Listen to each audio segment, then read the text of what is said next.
महादेव पूर्ण परमात्मा है। परब्रह्म शिव, विष्णु, लक्ष्मी, दुर्गा इत्यादि रूप में भी पूर्ण है। महादेव की भक्ति से निश्चित तौर से मोक्ष की प्राप्ति होती है।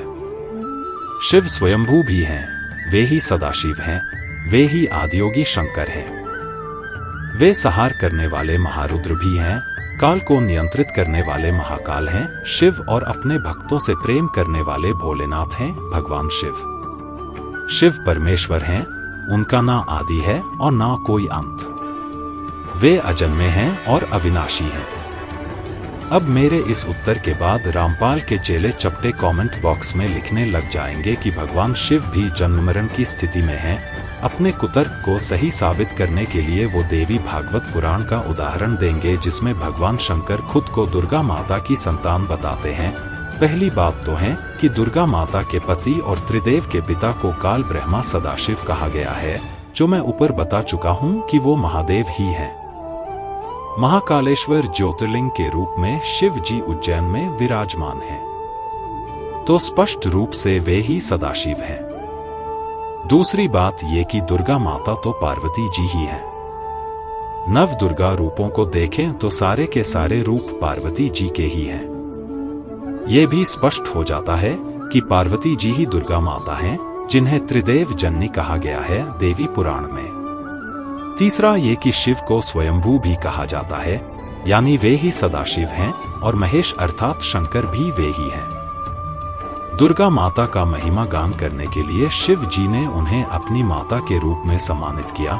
इसका ये अर्थ नहीं कि दुर्गा जी शिव जी की मां हैं। ऐसा बिल्कुल नहीं है।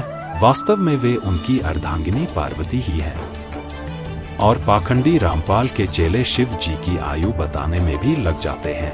वे इसके लिए कोई शास्त्र का प्रमाण नहीं, बल्कि फर्जी रामपाल की ज्ञान गंगा का रेफरेंस देते हैं।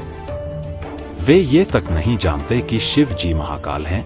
काल अर्थात समय से परे। वे मृत्युंजय हैं, मृत्यु से परे।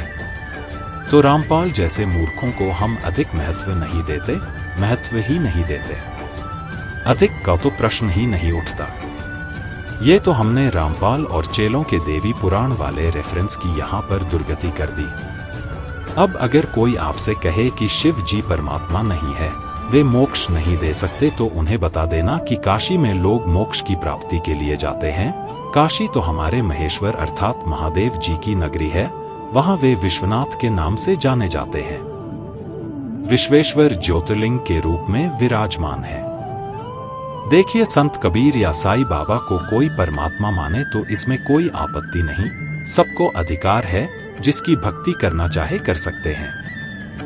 लेकिन परेशानी तब हो जाती है जब हमारे भगवान को, जिनका महिमा गान शास्त्र करते हैं, उन भगवान शिव और भगवान विष्णु के लिए अगर कोई रामपाल जैसा पाखंडी ये बोले कि वे मोक्ष नहीं दे सकते या वे भगवान नहीं हैं। कबीर को परमात्मा मानो, तब परेशानी होती है। रामपाल खुद को कबीर का अवतार ही बताता है। वे चाहता था कि सब उसको भगवान के रूप में पूजे।